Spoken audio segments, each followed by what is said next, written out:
Martes, 21 de enero de 2025, 11:37 de la mañana, hora de Washington. Donald Trump habla frente a legisladores republicanos en una reunión cerrada del caucus republicano. La conversación se supone privada, pero las palabras filtradas son extraordinariamente claras.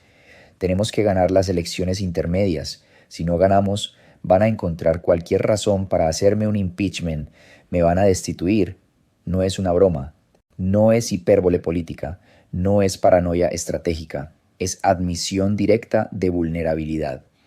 Y esa vulnerabilidad revela algo que muchos analistas, estrategas y votantes no habían considerado seriamente. El impeachment sigue siendo una herramienta constitucional activa y efectiva. El problema no es que el mecanismo no funcione. El problema es que nadie con poder para activarlo está dispuesto a usarlo. Cuando un presidente habla de impeachment en términos puramente electorales, está reconociendo algo fundamental: que el Congreso tiene poder real sobre él, que existe un mecanismo constitucional diseñado precisamente para limitar el poder ejecutivo cuando éste se excede de sus atribuciones. Trump no teme el impeachment porque crea que ha gobernado dentro de la ley. Lo teme porque sabe que el impeachment es uno de los últimos contrapesos institucionales que aún pueden detenerlo. Según los registros disponibles y transcripciones filtradas, Trump ha mencionado el impeachment al menos 17 veces en conversaciones privadas desde noviembre de 2024. Cada vez lo enmarca como amenaza política, no como riesgo legal. Esa distinción es importante. Para Trump, el impeachment no representa un juicio sobre la legalidad de sus acciones. Representa un obstáculo táctico que debe neutralizarse electoralmente. ¿Y cómo se neutraliza un obstáculo así? Con lealtad republicana en el Senado, desde luego, pero también con algo mucho más efectivo: la inacción demócrata en la Cámara. Cuando trabajaba en campañas, usábamos exactamente esta estrategia de presión pública. Si sabíamos que el oponente tenía un escándalo potencial, información comprometedora, inconsistencias en su historial, donantes problemáticos, no lo atacábamos inmediatamente, esperábamos, dejábamos que el tema circulara en voz baja, permitíamos que se normalizara como rumor político y luego, cuando finalmente salía a la luz pública de manera oficial, el electorado ya estaba cansado del tema. Ya lo habían escuchado tantas veces que dejaba de tener impacto. Eso es exactamente lo que está ocurriendo ahora con Trump. Él está utilizando el miedo al impeachment como herramienta de movilización republicana. Voten por nosotros o me destruirán. Pero los demócratas, en lugar de actuar decisivamente, están permitiendo que ese miedo se convierta en narrativa de victimización. El resultado neto: Trump controla el marco del debate sin enfrentar consecuencias reales. El liderazgo demócrata ha justificado su inacción con una serie de cálculos políticos que suenan razonables en la superficie: distritos competitivos en el medio oeste, mensajes enfocados exclusivamente en la economía y el costo de vida, preocupación legítima por alienar votantes independientes que supuestamente están cansados del drama. El argumento suena aproximadamente así: los votantes se preocupan más por el precio de la gasolina y los huevos que por crisis constitucionales abstractas. Hablar de rendición de cuentas es un riesgo electoral que no podemos asumir. Este razonamiento contiene un error conceptual grave. Trata la democracia como un tema opcional, como algo importante, sí, pero solo cuando las encuestas lo permiten. Como si la defensa de instituciones fundamentales fuera una cuestión de oportunidad política en lugar de responsabilidad constitucional. El autoritarismo no llega cancelando elecciones de un día para otro. Avanza mediante la erosión sistemática de normas, de consecuencias, de expectativas públicas.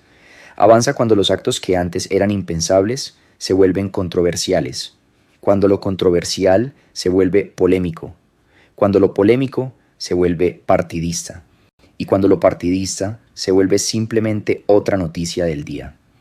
Cuando un presidente amenaza explícitamente con violencia a legisladores que desafían órdenes que él mismo reconoce como ilegales, cuando especula públicamente sobre la posibilidad de cancelar elecciones futuras, cuando menosprecia sistemáticamente a la opinión pública cada vez que las encuestas no le favorecen, El problema ya no es una disputa partidista sobre políticas, es una cuestión institucional fundamental. Trump expresó su frustración con las encuestas de esta manera frente a donadores en Mar-a-Lago. Quisiera que me explicaran qué demonios pasa con la mente del público. Nosotros tenemos las políticas correctas, ellos no. Tienen políticas horribles. Este comentario revela mucho más de lo que parece. Trump asume automáticamente que si el público no está de acuerdo con él, el problema radica en el público, no en su gobierno, no en sus decisiones, no en las consecuencias de sus políticas, sino en la gente que no logra entender su genialidad. Esa mentalidad es fundamentalmente incompatible con el liderazgo democrático, que depende por definición de la rendición de cuentas ante la ciudadanía. Sin embargo, en lugar de confrontar este impulso autoritario directamente y de manera sostenida, los demócratas han elegido gestionarlo desde los márgenes. Critican en entrevistas, recaudan fondos con correos alarmistas, advierten sobre amenazas a la democracia en discursos, pero no utilizan las herramientas constitucionales que están disponibles precisamente para estos momentos. Esta negativa tiene consecuencias tangibles y acumulativas. Normaliza el abuso al tratarlo como ruido de fondo inevitable. Enseña al público que incluso las violaciones extremas serán recibidas con declaraciones cautelosas y cartas abiertas, no con acción decisiva e institucional.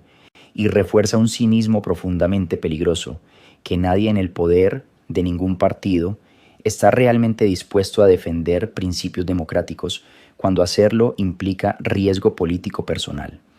Hay quienes argumentan, incluso dentro del Partido Demócrata, que el impeachment es inútil porque la condena en el Senado es estadísticamente improbable dado el control republicano.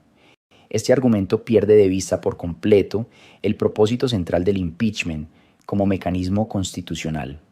El impeachment no existe únicamente para remover a un presidente del cargo, existe para nombrar públicamente el abuso, para obligar al sistema político a confrontar directamente la violación de normas, para crear un registro histórico permanente que no pueda ser borrado o reinterpretado fácilmente, para trazar líneas institucionales claras entre gobierno legítimo y comportamiento autoritario. Incluso cuando el Senado no condena, y hemos visto esto en la práctica, el acto mismo del impeachment afirma algo fundamental, que el consentimiento de los gobernados es condicional, no automático, que el poder tiene límites, que esos límites importan. Trump fue sometido a impeachment 2 veces durante su primer mandato, y aunque el Senado, controlado por republicanos, no ratificó ninguna de las 2 condenas, el registro histórico permanece. Seguimos refiriéndonos a él como el presidente 2 veces sometido a impeachment. Ese registro importa no solo para la historia, sino para la política contemporánea. Trump mismo lo reconoce y le molesta profundamente. Escuchen sus propias palabras. Me hicieron impeachment. Nunca pensé que me lo harían. Recibo una llamada. Te acaban de hacer impeachment. Dije, ¿qué significa eso? Me tomó 10 minutos entenderlo. Hicieron impeachment al presidente que hizo un maldito buen trabajo. Reconstruí nuestro ejército, creé la fuerza espacial. Logré todo. Me hicieron impeachment por nada. 2 veces. Su indignación es profundamente reveladora. El impeachment le molesta no porque sea injusto en términos legales. Le molesta porque funciona como marca permanente en su legado, porque redefine cómo será recordado, porque establece públicamente que sus acciones cruzaron líneas que no debían cruzarse. Al negarse a iniciar impeachment esta vez, no solo contra Trump personalmente, sino contra quienes lo habilitan y ejecutan sus órdenes. J.D. Vance, Pam Bondi, Pete Hegseth y otros funcionarios clave. Los demócratas están efectivamente redefiniendo el consentimiento político como permanente e incondicional. Están permitiendo que el poder ejecutivo se expanda sin control efectivo, mientras ofrecen a los votantes poco más que oposición retórica y declaraciones de preocupación. Esto no es moderación estratégica, es rendición institucional disfrazada de pragmatismo electoral. La complicidad no siempre es ruidosa o visible. A veces parece silencio estratégico calculado. A veces parece desviar sistemáticamente la conversación de vuelta hacia la economía mientras las violaciones constitucionales se acumulan sin respuesta. A veces parece votar en contra de medidas de impeachment porque el momento político no es el adecuado o porque no tenemos los votos en el Senado.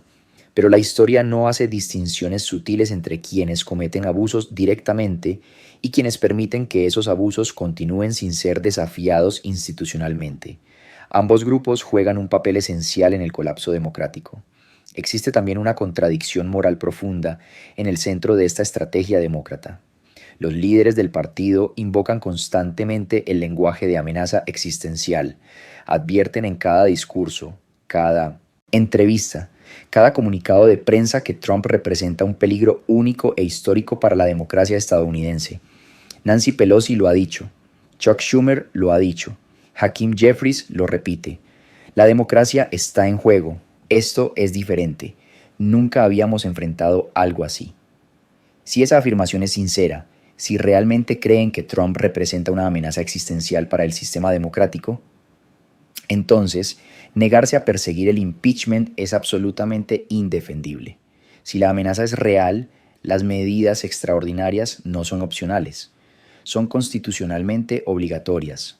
Si por otro lado la amenaza está siendo exagerada con fines de recaudación de fondos y movilización electoral, entonces el público estadounidense está siendo deliberadamente manipulado por sus propios representantes. De cualquier manera, la confianza en las instituciones se erosiona. He trabajado para ambos partidos durante mi carrera en Washington.